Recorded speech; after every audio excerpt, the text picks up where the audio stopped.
नमस्कार,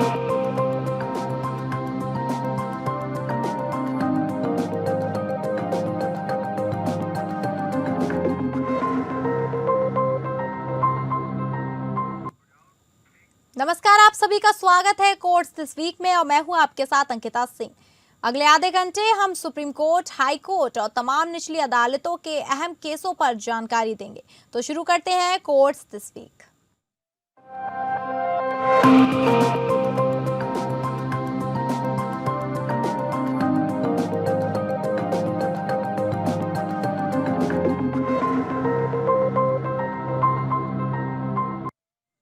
supreme court की 9 न्यायाधीशों की बेंच 7 अप्रैल 2026 से सबरीमाला समीक्षा में संदर्भित मुद्दों की सुनवाई शुरू करेगी। सुनवाई 22 अप्रैल तक पूरी होने की संभावना है। बेंच की संरचना की घोषणा भारत के मुख्य न्यायाधीश द्वारा अलग से प्रशासनिक आदेश के माध्यम से की जाएगी। सीजेआई सूर्यकांत, न्यायमूर्ति जॉय माल्या बागची और न्यायमूर्ति विपुल एम पंचौली की बेंच ने आज संदर्भ को 9 न्यायाधीशों की बेंच के समक्ष सूचीबद्ध करने के लिए आदेश पारित किए। समीक्षा का समर्थन करने वाले पक्ष 7 अप्रैल से 9 अप्रैल तक तर्क देंगे, जबकि समीक्षा का विरोध करने वाले पक्ष 14 से 16 अप्रैल तक तर्क देंगे। पुनरावेदन प्रस्तुतियां 21 अप्रैल को होंगी और सुनवाई 22 अप्रैल को समाप्त होने की संभावना है। आज 3 न्यायाधीशों की बेंच ने सितंबर 2018 के फैसले के खिलाफ समीक्षा याचिकाओं और लिखित याचिकाओं के बैच से निपटा, जिसने लंदन अयप्पा मंदिर में प्रवेश करने के लिए मासिक धर्म की आयु की महिलाओं को अनुमति दी थी। इनके साथ मस्जिदों में मुस्लिम महिलाओं के प्रवेश, पारसी महिलाओं के अग्रणी मंदिरों में प्रवेश और दाऊदी बोहरा समुदाय में बहिष्कार और महिला जननांग विकृति की प्रथाओं की वैधता से संबंधित याचिकाओं की सूचीबद्ध की थी। नवंबर 2018 में सुप्रीम कोर्ट ने 4:1 बहुमत से सबरीमाला मंदिर में सभी आयु वर्ग की महिलाओं के प्रवेश की अनुमति दी थी, जिसमें कहा गया था कि भक्ति को जेंडर भेदभाव के अधीन नहीं किया जा सकता। नवंबर 2019 में 5 न्यायाधीशों की बेंच ने 3:2 बहुमत से निर्णय लिया कि सबरीमाला समीक्षा में कुछ मुद्दे मस्जिदों में महिलाओं के प्रवेश, दाऊदी बोहरा समुदाय में महिला जननांग विकृति की प्रथा की वैधता और पारसी महिलाओं के अग्रणी मंदिरों में प्रवेश के अधिकार से संबंधित लंबित मामलों के साथ आम है। जनवरी 2020 में कोर्ट ने बड़े मुद्दों पर विचार करने के लिए 9 न्यायाधीशों की बेंच का गठन किया। फरवरी 2023 में एक संविधान बेंच ने दाऊदी बोहरा समुदाय में प्रचलित बहिष्कार की प्रथा की वैधता के प्रश्न को 2018 के सबरीमाला निर्णय की समीक्षा करने वाली 9 न्यायाधीशों की बेंच के पास भेजा।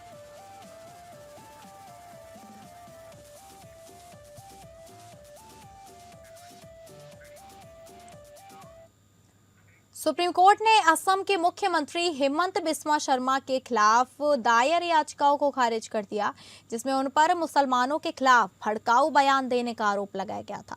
कोर्ट ने कहा कि यह मामला गुवाहाटी हाई कोर्ट में जाना चाहिए, जहां इसका प्रभावी ढंग से सुनवाई हो सकती है। Chief justice Suryakant, justice Joy Mallya Bagchi और जस्टिस विपुल पंचौली की बेंच ने कहा, हमारा मानना है कि यह मामला हाई कोर्ट में जाना चाहिए। हम इस मामले को हाई कोर्ट में भेज रहे हैं और हाई कोर्ट के मुख्य न्यायाधीश से अनुरोध करते हैं कि वे इस मामले को प्राथमिकता दें। सुप्रीम कोर्ट ने कहा कि वह इस मामले में सीधे हस्तक्षेप करने के लिए तैयार नहीं है, क्योंकि याचिकाकर्ताओं ने पहले हाई कोर्ट का रुख नहीं किया है। कोर्ट ने कहा, आपने हाई कोर्ट का रुख क्यों नहीं किया? क्या आप हाई कोर्ट भी राजनीतिक लड़ाई का मैदान बन गया है? याचिकाकर्ताओं की ओर से पेश वरिष्ठ अधिवक्ता सीयू सिंह ने तर्क दिया कि शर्मा के बयान से मुसलमानों के खिलाफ हिंसा भड़क सकती है और यह मामला सुप्रीम कोर्ट से सीधे सुनवाई के लिए उपयुक्त है। हालांकि कोर्ट ने इस तर्क को खारिज कर दिया और कहा कि हाई कोर्ट इस मामले को प्रभावी ढंग से सुन सकता है। सुप्रीम कोर्ट ने यह भी कहा कि वह राजनीतिक दलों से अनुरोध करता है कि वे अपने बयानों में संयम बरतें और संवैधानिक नैतिकता का पालन करें। कोर्ट ने कहा, हम राजनीतिक दलों से अनुरोध करते हैं कि वे अपने बयानों में संयम बरतें और संवैधानिक नैतिकता का पालन करें। लेकिन यह एक ट्रेंड बन गया है कि चुनाव से पहले इस तरह के मामले उठाए जाते हैं। याचिकाकर्ताओं ने शर्मा के खिलाफ कई भड़काऊ बयानों का आरोप लगाया था, जिसमें उन्होंने मुसलमानों को मियां कहा था और कहा था कि उन्हें मतदाता सूची से हटाया जाएगा।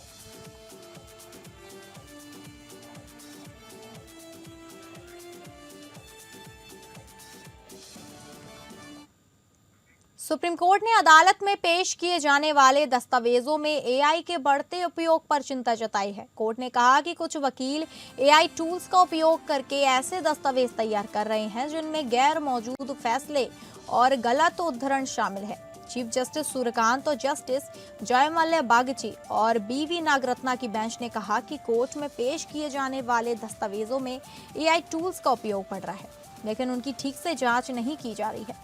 जस्टिस नागरत्ना ने एक उदाहरण दिया। एक मामला था मर्सी बनाम मैनकाइंड, जो अस्तित्व में नहीं है। चीफ जस्टिस सूर्यकांत ने कहा कि इस तरह के मामले पहले भी सामने आए हैं, जहां वकीलों ने गलत फैसलों का हवाला दिया था। जस्टिस नागरत्ना ने कहा कि कुछ मामलों में वास्तविक फैसलों का भी गलत उद्धरण दिया जा रहा है। कोर्ट ने कहा कि एआई टूल्स का उपयोग करने में कोई समस्या नहीं है, लेकिन उनकी जांच करना आवश्यक है। कोर्ट ने वकीलों को चेतावनी दी कि वे एआई टूल्स का उपयोग करते समय सावधानी बरतें और दस्तावेजों की जांच करें।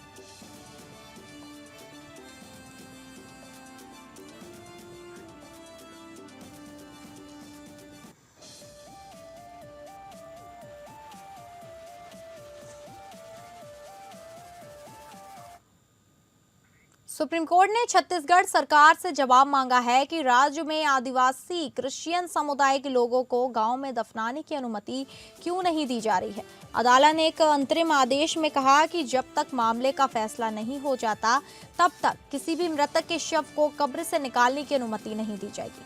न्यायमूर्ति विक्रमनाथ, संदीप मेहता और एनवी अंजारिया की बेंच ने कहा, इस मामले में नोटिस जारी किया जाता है, जिसका जवाब 4 सप्ताह में दिया जाना चाहिए।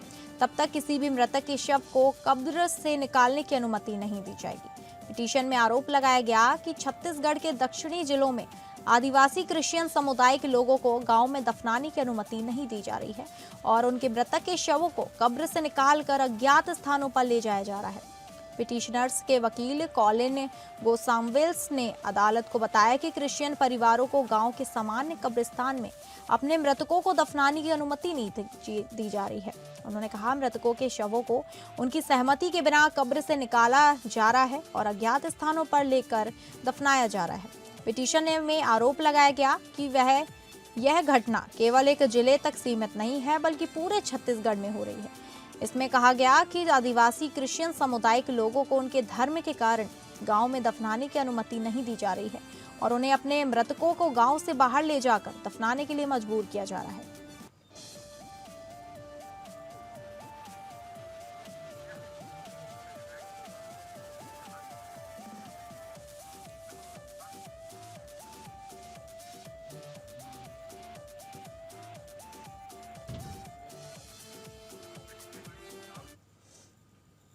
सुप्रीम कोर्ट ने चुनाव से पहले मुफ्त उपहारों की घोषणा करने की प्रवृत्ति की आलोचना की है। कोर्ट ने कहा कि इससे देश के दीर्घकालिक आर्थिक विकास में बाधा आएगी। चीफ जस्टिस सूर्यकांत ने कहा कि राज्य को गरीबों को शिक्षा, स्वास्थ्य और अन्य आवश्यक सेवाएं प्रदान करनी चाहिए, लेकिन जो लोग सक्षम हैं उनसे भी मुफ्त उपहार क्यों दिए जा रहे हैं। Tamil Nadu power distribution corporation limited की याचिका पर सुनवाई के दौरान सुप्रीम कोर्ट ने कहा कि राज्य घाटे में चल रहे हैं और फिर भी वे इस तरह के वितरण कर रहे हैं।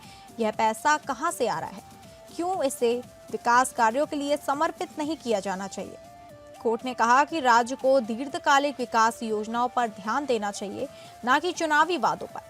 आपको लोगों के लिए रोजगार के अवसर पैदा करने चाहिए ताकि वे अपनी गरिमा, आत्मसम्मान बनाए रखें। अगर आप मुफ्त भोजन, मुफ्त गैस, मुफ्त बिजली देते हैं तो लोग काम क्यों करेंगे? सुप्रीम कोर्ट ने तमिलनाडु सरकार को कुछ समुदाय के लिए बिजली टैरिफ में सब्सिडी स्कीम की घोषणा करने पर भी कड़ी फटकार लगाई। कोर्ट ने इससे कहा कि इससे पावर डिस्ट्रीब्यूशन कंपनी पर फाइनेंशियली दबाव पड़ता है।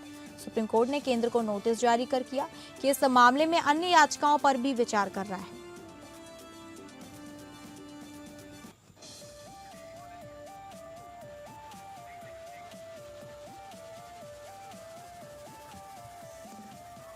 आईपैक दफ्तर में ईडी की छापेमारी के मामले में सुप्रीम कोर्ट में सुनवाई हुई। ईडी ने अपनी याचिका में कहा कि पश्चिम बंगाल की मुख्यमंत्री ममता बनर्जी ने आईपैक दफ्तर में छापेमारी के दौरान जबरन दस्तावेज और डिजिटल डिवाइस ले गई, जो कानून का उल्लंघन है। ईडी का कहना है कि ममता बनर्जी की इस कार्यवाही से जांच में बाधा पहुंची है और यह सार्वजनिक व्यवस्था और कानून के शासन के उल्लंघन के बराबर है।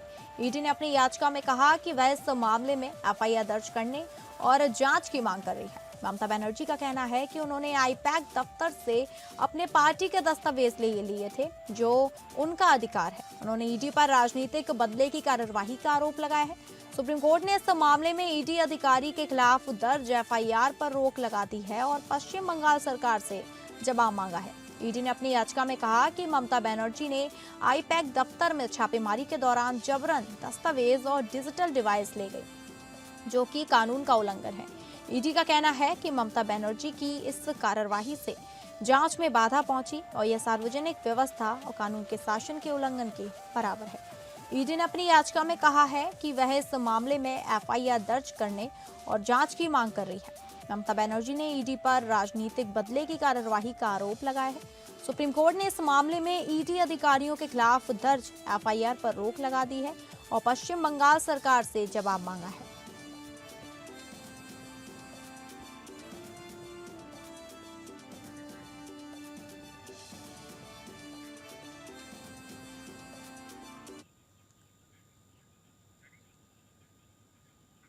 सुप्रीम कोर्ट ने फिल्म निर्देशक विक्रम भट्ट और उनकी पत्नी श्वेतांबरी भट्ट को धोखाधड़ी के मामले में जमानत दे दी है। यह मामला अजय मूडिया की पत्नी की बायोपिक बनाने के विवाद से जुड़ा है। मूडिया इंदिरा आईवीएफ के मालिक हैं।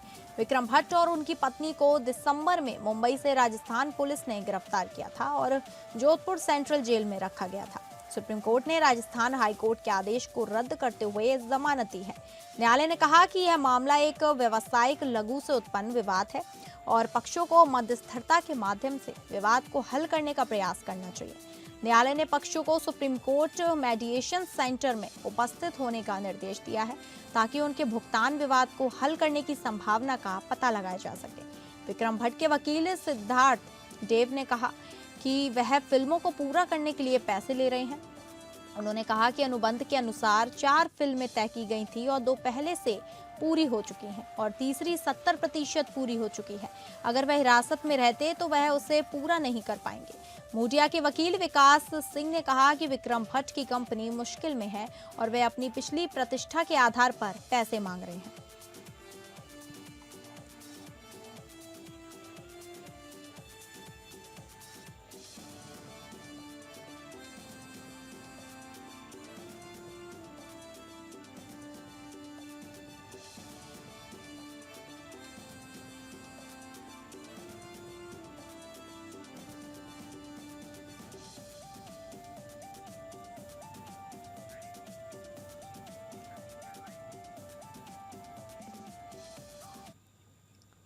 पश्चिम बंगाल में एसआईआर की प्रक्रिया में राज्य सरकार और निर्वाचन आयोग के बीच विश्वास की कमी के कारण सर्वोच्च न्यायालय ने असाधारण आदेश जारी किया। न्यायालय ने कोलकाता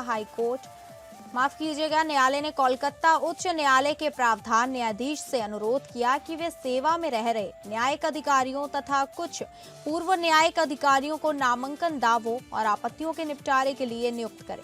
ये अधिकारी मतदाता सूची में दावों और आपत्तियों की जांच में चुनाव पंजीकरण अधिकारी की भूमिका निभाएंगे। न्यायालय की 3 सदस्यीय पीठ, जिसमें प्रधान न्यायाधीश सूर्यकांत, न्यायमूर्ति जय माल्या बागची और न्यायमूर्ति विपुल एम पंचौली शामिल है। उन्होंने कहा कि दोनों संवैधानिक संस्थाओं, लोकतांत्रिक रूप से चुनी गई राज्य सरकार और निर्वाचन आयोग के बीच दुर्भाग्यपूर्ण दोषारोपण का खेल चल रहा है, जिसमें आरोप प्रत्यारोपण लगाए जा रहे हैं। यह स्पष्ट रूप से विश्वास की कमी को दर्शाता है।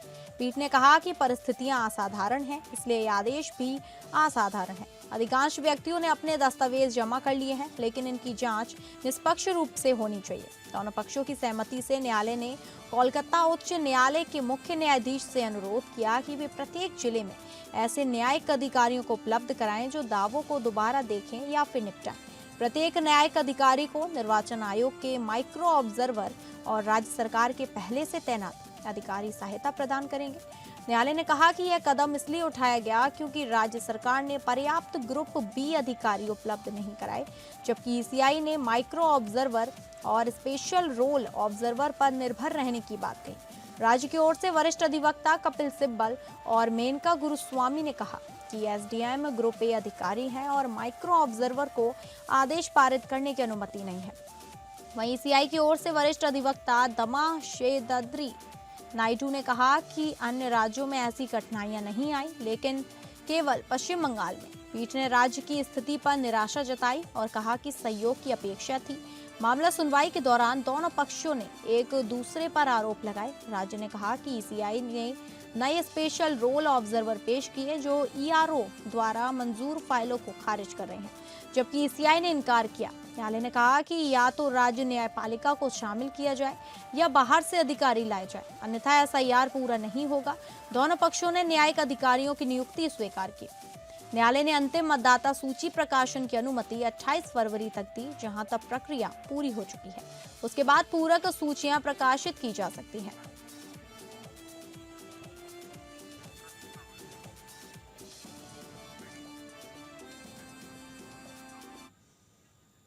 केंद्रीय गृह मंत्री अमित शाह पर आपत्तिजनक टिप्पणी के मामले में कांग्रेस नेता राहुल गांधी ने सुल्तानपुर में एमपी एमएलए कोर्ट में अपना बयान दर्ज कराया। उन्होंने अपने ऊपर लगे आरोपों को निराधार बताते हुए खुद को बेगुनाह बताया। पेशी के बाद राहुल गांधी ने कहा कि मुझ पर लगे सभी आरोप राजनीतिक हैं। कोर्ट ने मामले में सफाई साक्ष्य पेश करने के लिए अगली सुनवाई अगली तारीख 9 मार्च निर्धारित की है।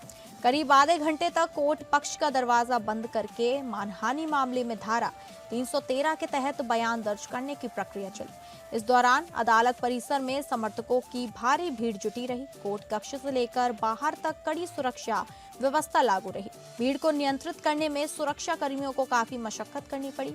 व्यवस्था बनाए रखने के लिए अतिरिक्त सतर्कता बरती गई।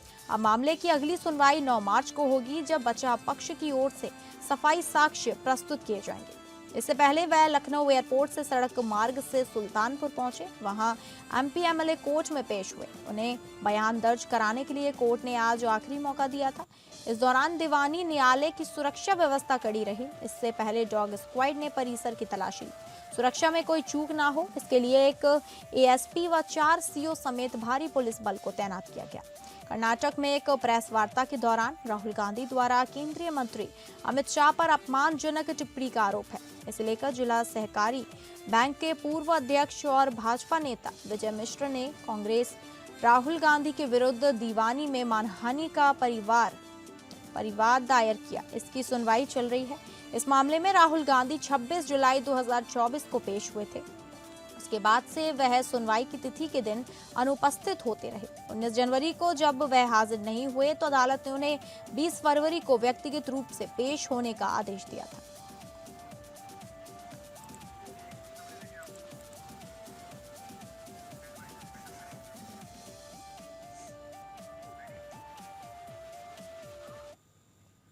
तो फिलहाल कोर्स दिस वीक में बस इतना ही। नमस्कार।